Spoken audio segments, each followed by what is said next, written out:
We're under 1 week away from Nebraska kicking off the beginning of fall practice, and we just received a huge, comprehensive Husker injury update going over every single player on the team who is not 100% going into fall ball, who might miss some time to begin the season, who's out for the entire year, some players who are out for all of spring ball, who are back, and everything else you need to know. I'll give you updates around Carter Nelson, Teddy Prohaska. We just got some huge news around Turner Corcoran, some true freshmen who are out for the entire year, and so much more. So really quick, we have a lot to get into. Hit that like button if you're fired up, and also if you're a diehard Nebraska fan and you're not subscribed, what are you waiting for? The season is almost here. Listen, this is the only place on Husker YouTube where you get daily kind of talking to your favorite team, talking Nebraska.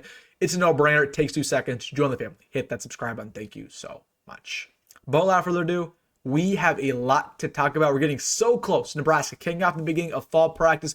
But the most important thing for the Huskers is to be healthy to begin fall ball and going into the season. Now, unfortunately, that was not the case in spring practice, but we just received a huge update. Who's back? Who's still going to miss some time and so much more. So I want to get things started with the tight end position, because that was a point of concern for a lot of fans, a lot of coaches. There were 2 players in particular who've been out for months and months, and there's a lot of pessimism that they wouldn't even play the entire year. Let's get things started with Carter Nelson. Now, of course, we know that he was a big-time recruit coming out of Ainsworth, 4-star tight end. He's somebody who played a lot last year, burned his red shirt, but at the end of the year, he got banged up. He injured his hip, which is not something you want to see from a tight end. He had surgery in January, and for that reason, there was a lot of pessimism within the coaching staff, within the fan base, that he would be redshirted this season. He wouldn't play a single game. The timeline expected him to get back in October, if not September, but it was just reported by Matt Rule yesterday that Carter Nelson, per his doctor, is 100% healthy and is cleared to practice. So that is music to a lot of our ears. He also is up to 240 pounds. So he's big, man. He's a traditional tight end now. He's not going to line up at wide receiver anymore, which should be the case. But Carter Nelson supposedly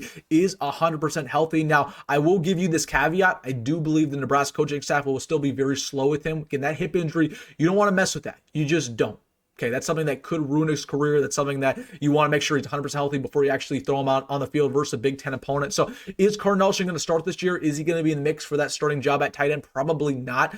I still think there's a very real possibility where the coaching staff actually redshirts him, very similar to what they did with Riley Van Poppel last year, to get you to add weight on and continue for him to learn the playbook and to make sure he's 100% healthy. Again, we've seen this multiple times where Matt Rule redshirt guys in year 2 just to make sure they're ready to go going into year 3, which is that big breakout year for them. So Carter Nelson, it's good that he's back.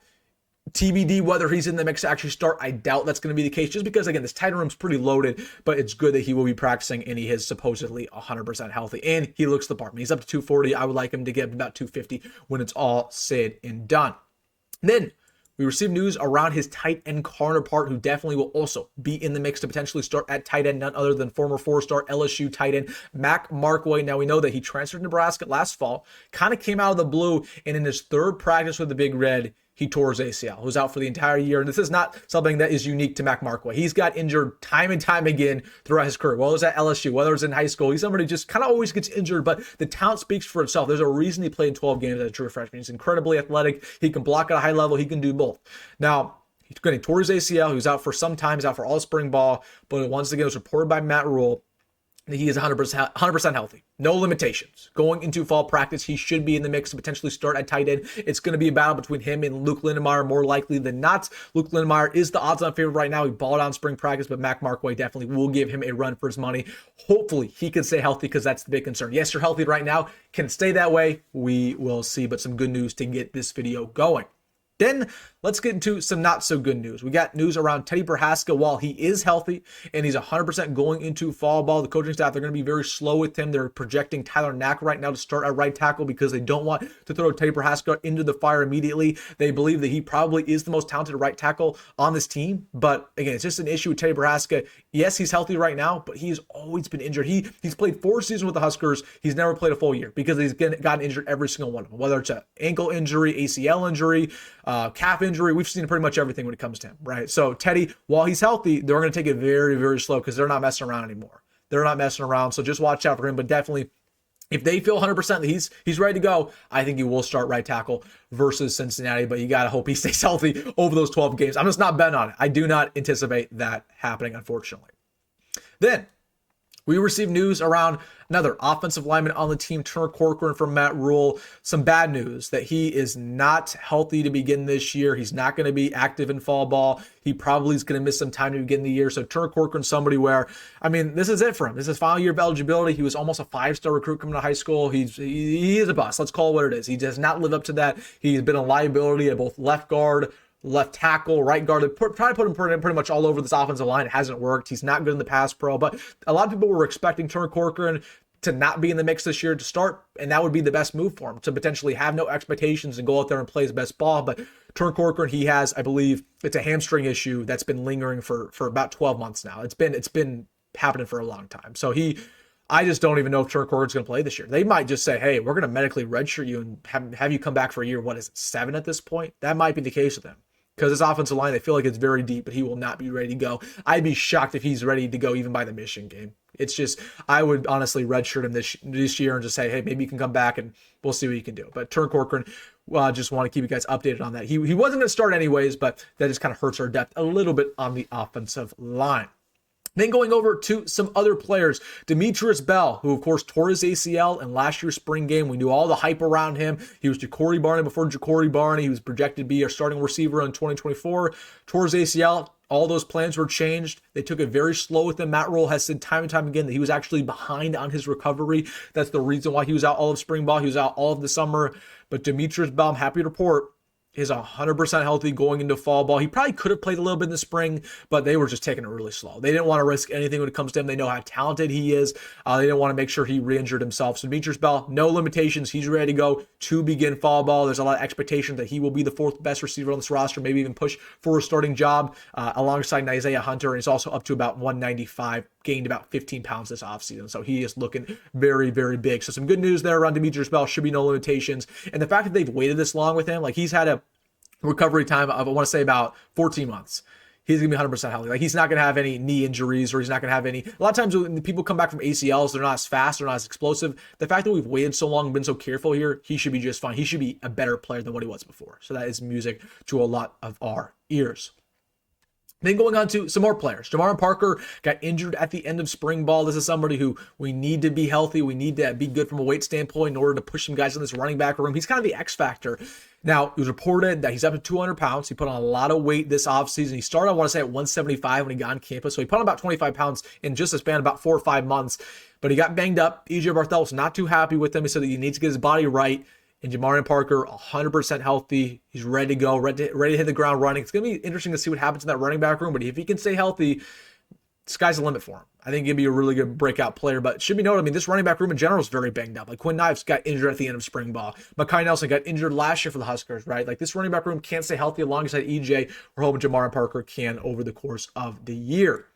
Then Jalen George, it was reported that he had a great winter conditioning, transfer course from East Tennessee State, but he got injured at the end of it. He was out all of spring practice, but I can firmly tell you that he's 100% healthy. He had a lower body injury, but he should be ready to go when it comes to fall ball. The coaching staff, they quietly behind the scenes really like him. They think he could push for a starting job. He gained about 25 pounds. He was about 260 when he got on campus. He's up now to about 285. So Jalen George looking very, very big, but he is 100% healthy. Good news there, because he's huge on this defensive line. We need depth there. We need guys who can rush the passer. He can do both.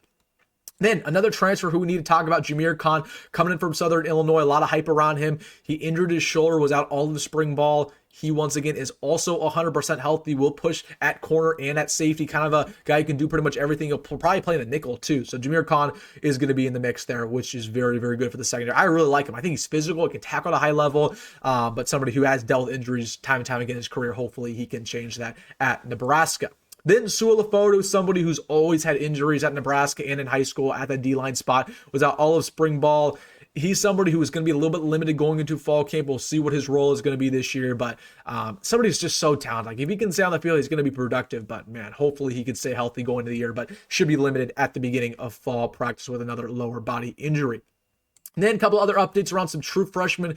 Dawson Merritt, the expectation is that he will be 100% going into fall ball. He was out all of spring ball with a shoulder injury that he had carrying over from his senior year of high school. He's now up from 210 pounds to 225 pounds, so he's put on some muscle, but Dawson Merritt looking very good. Hopefully will be in the mix, potentially plays a true freshman. The jack position's loaded with Dawson Merritt. Good news that he will at least be in the mix and potentially playing 4 games, which is going to be huge for his future. Then some not so good news around some true freshmen. Tyson Terry is out for the entire year. He tore his ACL at the end of his football season. He didn't actually get it recovered. He didn't actually get it repaired until, I want to say it was either March or January, because he wanted to keep it unrepaired so he could win the championship for his he wanted to win the state championship for wrestling for the 4th year in a row. So Tyson Terry, because of the fact that he waited so long to repair his ACL, he's out for the entire year. But wrestling meant a lot to him, so I don't blame him. But Tyson Terry, he won't practice at all this year. He won't be active in any aspect, but hopefully going into spring ball next year, he will be 100%. Malcolm Simpson had a little bit of a freak incident happen a couple weeks ago. I don't really want to get into it, but just know he is 100% healthy going to fall ball. He put on a lot of weight. He's up to 285, so he might be in the mix of a true freshman. I think he was only like 250 in high school, so he's looking good. But just note, Malcolm Simpson, the things that happened before, it wasn't his fault. I think it was a freak incident off the field, but he's 100% ready to go, so don't worry about him. And then Pierce Newberry should be out for the entire year. He was out all of the spring ball. I think he had a knee injury, so I don't expect him to play this year. Pierce Newberry probably will be redshirt. They're going to take it very slow with him. So, all right, guys, pretty much all of the injury updates that I know of.